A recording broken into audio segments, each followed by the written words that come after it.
নমস্কার বন্ধুরা, শ্রাবণীর পাকঘরে সবাইকে স্বাগত জানাই। আজকে আমার রেসিপি পেঁয়াজকলি বড়ি আলুর তরকারি। ঘরোয়াভাবে এই তরকারিটা বানালে কিন্তু দারুণ খেতে হয়। আর অন্য কোনো তরকারির প্রয়োজন হয় বলে আমার তো মনে হয় না। শুধু একটু ডাল হলেই হয়ে যাবে। তবে গরম ভাতের সঙ্গে এমনি এমনি মাখিয়ে পুরো ভাতটা খাওয়া হয়ে যেতে পারে। পেঁয়াজকলি, আলু আর পেঁয়াজ সব ছোট ছোট করে কেটে ধুয়ে নিয়ে চলে এসেছি। প্রথমেই বড়িগুলো ভেজে নেব। সেই জন্য কড়া বসিয়ে দিয়েছি, কড়ার মধ্যে বড়িগুলো দিয়ে দিচ্ছি। বড়িগুলো শুকনো খোলায় আমি কিন্তু ভাজছি, তোমরা চাইলে কিন্তু তেল দিয়েও ভাজতে পারো, কারণ বড়ি ভাজলে তেলটা কিন্তু অনেকটাই টেনে নেয়। সেই জন্য আমি ঘরোয়া মতো যখন রান্না করি না, আমি কিন্তু সবসময় বড়ির মধ্যে তেল দিয়ে ভাজি না, আমি শুকনোভাবে খুব ভালো করে খোলার মধ্যে ভেজে নিই। আর দেখতেই পাচ্ছ সমস্ত বড়ি কিন্তু রং চলে এসেছে, ভাজাও হয়ে গেছে। এবার বড়ি ভাজাগুলো আমি থালার মধ্যে তুলে নিচ্ছি। এবারে কড়ার মধ্যে তেল দিয়ে দিলাম। এই তেলটাও কিন্তু খুব বেশি নয়, 2 থেকে 3 চামচের মতো তেল দিয়েছি। আর দিয়ে দিলাম 1 চামচের মতো কালো জিরে আর 2টো শুকনো লঙ্কা। খুব ভালো করে এখন ভেজে নিচ্ছি। আর যখনই ভালো গন্ধ আসবে, সেই সময় যে পেঁয়াজ কেটে রেখেছিলাম ছোট ছোট করে, সেই পেঁয়াজ কুচিগুলো এবারে তেলের মধ্যে দিয়ে দিতে হবে। পেঁয়াজ কুচিগুলো কিন্তু খুব ভালো করে আবারও ভেজে নিতে হবে আমাদের, না হলে কিন্তু টেস্টটা ভালো থাকবে না। কারণ পেঁয়াজটাই আমি এখানে ভালো করে ভাজবো, পেঁয়াজ কলিটা কিন্তু আলাদা করে আমি ভাজবো না, আলুর সঙ্গে কষে নেব। সেটা তোমরা পরে পরে দেখতে পাবে। কাছের বা দূরে যে বন্ধুরা এই মুহূর্তে ইউটিউব চ্যানেল থেকে আমার ভিডিও দেখছো, প্লিজ একটা লাইক দিও আর কমেন্ট করো। তোমাদের একটা লাইক আর কমেন্ট কিন্তু আমার আগামী দিনের রান্নার জন্য উৎসাহিত জাগায়। আর ভালো লাগলে তো অবশ্যই বলবে, খারাপ হলেও কিন্তু জানিও।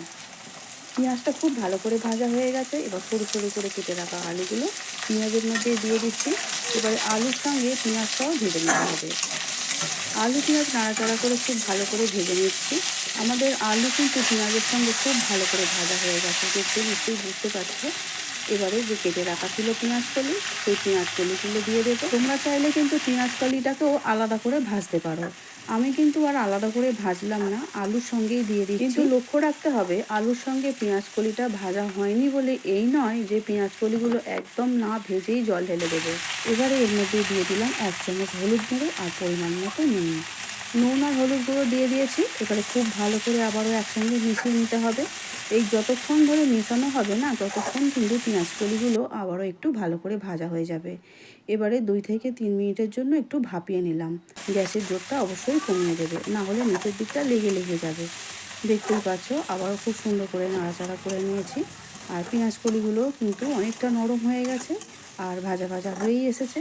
ঝালের জন্য এখানে আমি কোনো আর গুঁড়ো লঙ্কার ব্যবহার করিনি, 4 থেকে 5টা কাঁচা লঙ্কা দিয়েছি। তোমরা চাইলে এখানে গুঁড়ো শুকনো লঙ্কা ব্যবহার করতেই পারো।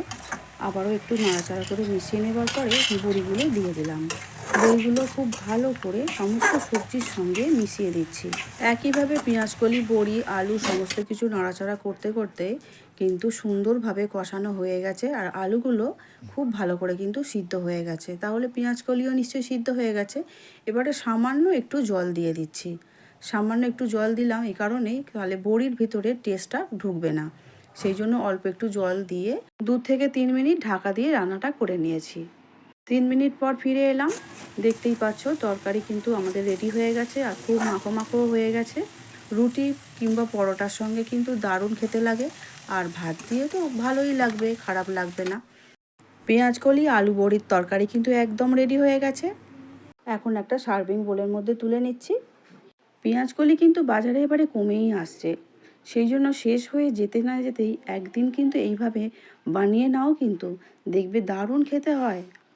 বন্ধুরা, যারা এখনও আমার চ্যানেলটিকে সাবস্ক্রাইব করোনি বা করা হয়ে ওঠেনি, সেই সব বন্ধুদের কাছে আমি একান্তই অনুরোধ করছি সাবস্ক্রাইব করে শ্রাবণীর পাকঘর চ্যানেলটির পাশে থেকে যাওয়ার জন্য। আর পাশে থাকা বেল আইকনটা অবশ্যই প্রেস করে দিও, তাতে যখনই কোনো নতুন রান্না ছাড়বো সবার আগে তোমাদের কাছেই পৌঁছে যাব। তাহলে আজকের মতো আসছি, সবাই খুব ভালো থাকবে, টাটা।